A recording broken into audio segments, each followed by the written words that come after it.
Hello, and thank you for joining us today on the Gentle Art of Crushing It show, where we focus on learning and sharing with our listeners all there is to know about how to create success in our lives. This show stands on the shoulders of giants. Our mission is to empower and inspire our listeners to create the life of their dreams whilst having a blast in the process. Let's celebrate life together. Welcome to the show. Hey, good afternoon. This is the Gentle Art of Crushing It podcast, Passive Investing Edition. Today we are going to talk about what is passive investing through syndication. And in order to do that, we are going to talk about active versus passive investing, and we're going to talk about what exactly syndication is. So let's go ahead and jump into it. So active investing, as many of you know, is actually as the name would suggest, very active. So there is a lot of work to active investing. One misconception is that people get into active investing and they think they're not going to have to do much work. So very, very big differentiator here is this is very, very active. So what type of things can be active investing? Really, there's almost an unlimited amount of types of activities that you can do in this space. Some of the ones that you're probably familiar with, flipping houses, is what we see on HGTV, what I watched literally for years and years and years. And I was convinced that that's what I was going to do someday. I was going to be a flipper. I was going to make millions of dollars, and it was just going to be a super fun job. I did not actually end up doing that. Another thing is actually wholesaling. Wholesaling is something that a lot of people get into if they don't have a lot of money. Maybe they don't have a lot of experience in real estate investing, and it's really kind of a low barrier of entry active real estate investing activity. And essentially what this is individuals try to find that person who is distressed, and they offer a very, very good price for their property in order to get it under contract and then sell it to sometimes a flipper, sometimes to an end user. But essentially, they are just constantly going out, finding folks who are distressed and need to get rid of their properties. They get a property under contract, generally at a discount due to that distress, and then they sell it off to somebody else, and they make a nice spread. You know, they can make a couple thousand, they can make 20,000, they can make 100,000, depending on how desperate the seller is. Another strategy that my wife and I have actually used, and it was the primary source of our active investing, was the BRRRR strategy, the BRRRR, a lot of R's, the BRRRR strategy. And what that stands for, or what that acronym is buy, rehab, rent, refinance, and then repeat. So you're kind of doing the same thing as the flipper. You're finding the ugly house on the street, you're renovating it, you're making it super pretty, but then you put a renter in it. And after you have the renter in it for a certain amount of time, you do a cash out refi or some type of refinance, and get long-term debt, long-term financing on that property. And hopefully you can pull all of your money out of it that you have into it so far, or leave a very small amount. Now, the benefit to that is that, yes, you do need some capital to do it, whether it's yours or someone else's, but you're only using your money for a short period of time, and ultimately you can pull out all your money. Now, my wife and I did that a handful of times. We generated quite a bit of wealth, but it's a highly active space for real estate investing. Specifically, we were buying properties that were out of state. We did a full gut rehab down to the studs, and it was a lot of work. We ended up flying out to Atlanta a few different times. We had to work with contractors. We had to do property management discussions and dealing with realtors. It was a lot of work, and ultimately more work than what we wanted to put into it in the long term. You hear a lot of folks talking about short-term rentals. Short-term rentals is really, really a hot space now. And essentially you're just buying properties that you're going to rent out either at short-term, 2, 3, 5, 10 days, or midterm rentals. Sometimes you do the traveling nurses, traveling doctors, midterm rentals that can be a month or a couple of months or a few months. Really, really good way to get a premium on your rentals. Don't have all of the drawbacks that can come with long-term buy and hold. And just a great way to drive additional dollars. Again, it's highly active because you have cleaning that has to occur between the changes. You actually have a lot of maintenance that occurs. You end up having to find the properties. Of course, you can always use property managers, but another way to actively invest and do very, very well. Development, you see a lot. I actually get excited when I think about the development opportunities. I got this piece of land that I drive by constantly, and I think, man, we should put 10 or 12 or 15 or 20 houses on that, or apartments, and just essentially build from the ground up. You got to deal with the cities. You've got to do a lot of work with zoning, ultimately buy them, and you can choose to either keep them or sell them after you're done with the development. So, these are just a few ways. There's tons of other ways to be active. But the main piece is that it is active investing. If you've got a W-2, it is going to impact your ability to be as effective as you possibly can be in your 9-to-5. So if you're looking for that way to get out of your 9-to-5 and go find a great full-time job in the space, all of these active spaces can be a really good place to do that. But it is very active. It's not going to be passive income that's coming. Even if you're just doing buy and hold, you are going to have to be involved with these businesses pretty heavily to make sure that they're successful. Okay, so let's move on to passive investing. Like, by design and by definition, passive investing essentially is you're sending money somewhere, and then all of a sudden, or maybe not even all of a sudden, then at some point in the future, you start getting some type of monthly or quarterly or annual or maybe lump sum return of your capital. Generally, it's very boring. You're sending your money and you get the money back slowly. Hopefully, it brings some friends back with it. What kind of things do you need to do to be active? I guess active in this passive space. One, you need to stay on top of your investments. So most of these operators in this space will send you regular communications, whether it's monthly or quarterly or whenever there are updates, and it behooves you to stay on top of it and know what's going on with your investments. So reading those regular communications and staying in contact is important. What I found over the last few years is that in this space, I have been very involved with finding new operators and new deals. So I'm constantly listening to podcasts. I'm constantly reading books. I'm trying to network in this space. So even though it is passive, there is some work that needs to be done before that investment can actually be passive, like truly passive. So if you're doing a bunch of networking and you're meeting a lot of operators, ultimately you're going to end up getting a lot of deal flow coming across your desk, or people are going to be reaching out to you and asking you to invest in their deals. So you have to be able to do some type of due diligence on the operators. You need to know who you're betting on. And that can be somewhat of a science and an art as well. A lot of time can be spent there.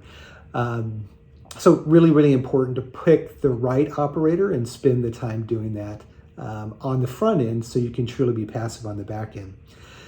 Inevitably, if you have a bunch of investments in the passive space, you will start to get distributions at some point, and you'll need to have some type of tracking mechanism to make sure that you're getting paid on them, to confirm that you're getting the dollars, to make sure that they're hitting the account, to make sure that all of that stuff is hitting, you're getting all the appropriate tax forms and all of those types of things. So tracking those disbursements coming in.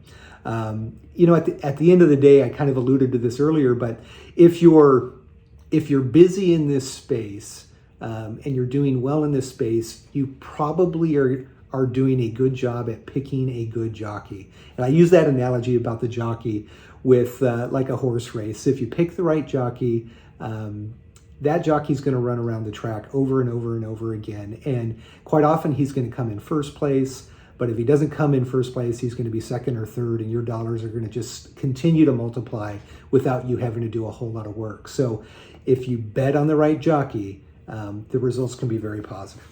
So next thing we talked about, or that I wanted to cover if we could, is what is a syndication?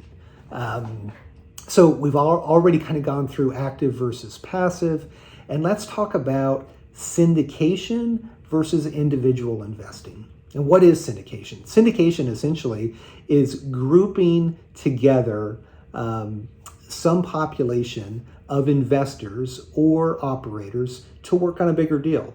So in a group, you can do much more than you can individually, and that's definitely the case in real estate investing. What my wife and I found is that we hit a point where we were limited to the amount of time we could spend in the space, we were limited to the amount of capital that we had, and we were limited to our expertise, quite frankly. So we really needed to partner with other more seasoned professional operators to go do the work for us. So in that space of syndication, you see that across many, many different asset classes. It could be apartments, it could be self-storage, it could be mobile home. Most recently, I'm investing in ATM funds. There's Bitcoin mining. I mean, ultimately, syndication can be used really in any model at all. So, pick a jockey, pick an asset class, and then jump in and start to educate yourself. So, if you decide you're going to go down the syndication route, you need to determine what side of that plane are you going to be in. It really comes down to, are you going to be active or passive? So in the syndication market, the active investors are the general partners. The general partners are the guys that are in the trenches. They're handling the day-to-day. They're finding the deals. They're dealing with financing. They're dealing with raising capital. They're dealing with investors, you and I. They're dealing with all of the challenges that come up from day to day. And ultimately, they're responsible for communicating with their investors and providing the distributions, and then providing the tax documents that your investors or us as the investors will need when tax time comes around. So good syndicators have, just like anything, have been doing this for many, many years. They are experts at what they do. They are proficient in the skills that are required to operate these businesses, because that's what these are. They're businesses. And they are like well known and respected in the marketplace as well. And there's a lot of folks out there that are new general partners that are new to the syndication model, and they most certainly can do a very good job for you. But my experience and my target is to work with those folks that have a proven track record, that's shown that they can get the job done and return my investor dollars with many, many more friends before the business plan is completed. So the success of a syndication solely relies on that syndicator and the general partner. You hear the saying quite often that a good general partner can make a bad deal good, and a bad syndicator can make a good deal bad. So pick your jockey carefully if you're going to allow them to be the active participant in your real estate investments. So on the passive side is the limited partner. And in that definition would allude to the fact that it is a passive investor and you have limited control, if any, over that investment. Generally, the only thing you have control over is that you control how much money you put into it. You don't get to control when the money comes out, when they sell it, when they fix the roof or don't fix the roof, or put the tenants in or kick the tenants out. You don't have to deal with any of that. So you bring the dollars to the table, and generally those dollars from passive investors are used for they're used for the down payment, or they're used for the renovation of whatever the asset class is. If it's apartments, maybe it's painting the outside and fixing up the units. If it's self-storage, maybe it's adding the systems on top. If it's mobile home parks, maybe it's the operations of the mobile home park facility, so on and so forth. So dollars are generally used from the LP investors for those type of activities. Most syndicators will go out and get traditional financing for the 60, 65, 70% down that is required to purchase the deal, but the majority of the funds will come from the LP. So again, I mentioned you're not involved in the day-to-day activities. You're not necessarily going to be dealing with any of the issues that come up. So if somebody has a bad experience at the property, they're not calling you. They're dealing with the general partner. The due diligence piece of the deal really falls primarily on the operator. So your due diligence really is on the general partner. You want to make sure that that general partner can do all of the things that we just discussed. Can he execute the business plan? That's the responsibility. A lot of folks spend a lot of time doing due diligence on properties, and then they look at the operator, and I go the opposite path. I have done due diligence on the operators, and I then actually trust the operators, and I will definitely take a look at the deal specifics, but I'm making my decisions primarily on the operator. Can that jockey get around the course first? I think it's important, as I mentioned earlier, you're going to get communication, so it's important that you spend some time reviewing that. And then, of course, as you start getting distributions, make sure that you're telling everybody you know about this space, because there's far, far too many people that are dependent on not only their W-2 income, but they're far too dependent on their money that's sitting in their 401k that they're not going to be able to touch until they're in their 60s. So sharing this knowledge with other people brings tremendous value to them, because it gives them the ability to start bringing in multiple streams of income that can help them decrease their dependence on their W-2. And then last but not least, make good money in what you do, whether that be a job or other businesses. Your main responsibility is a good earning that allows you to keep feeding this machine. So what we covered here today, we covered active versus passive. Active by design, very, very busy, lots of work, basically a full-time job. Passive can be very, very passive, just simply as easy as reading a few emails every month and then confirming once you get the dollars into your bank account or into your IRA account. Choosing whether you go through syndication or dealing directly with stuff. Again, 90% of the people that I meet in this space that go into single family at some point will want to go bigger. And if you're going bigger, syndication is the key. Hire the experts or become the expert that can execute the business plan, and your dollars will continue to grow. So thank you so much for joining us on this first edition. Please reach out if you have any questions. You can find me at SalesGuyInvestor. You can find me on LinkedIn under Randy Smith, or you can find me through Impact Equity at impactequity.net. Thank you so much. Have a great day. Well, there you have it, ladies and gentlemen, another episode of The Gentle Art of Crushing It. It was an amazing episode. I know I sure learned a lot. I hope you did as well. I want to take a second, just thank you so much for viewing or listening to this episode. And please just know that I only ask you for one favor, and that is to make this life magnificent. Thank you and have a wonderful day.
Shelter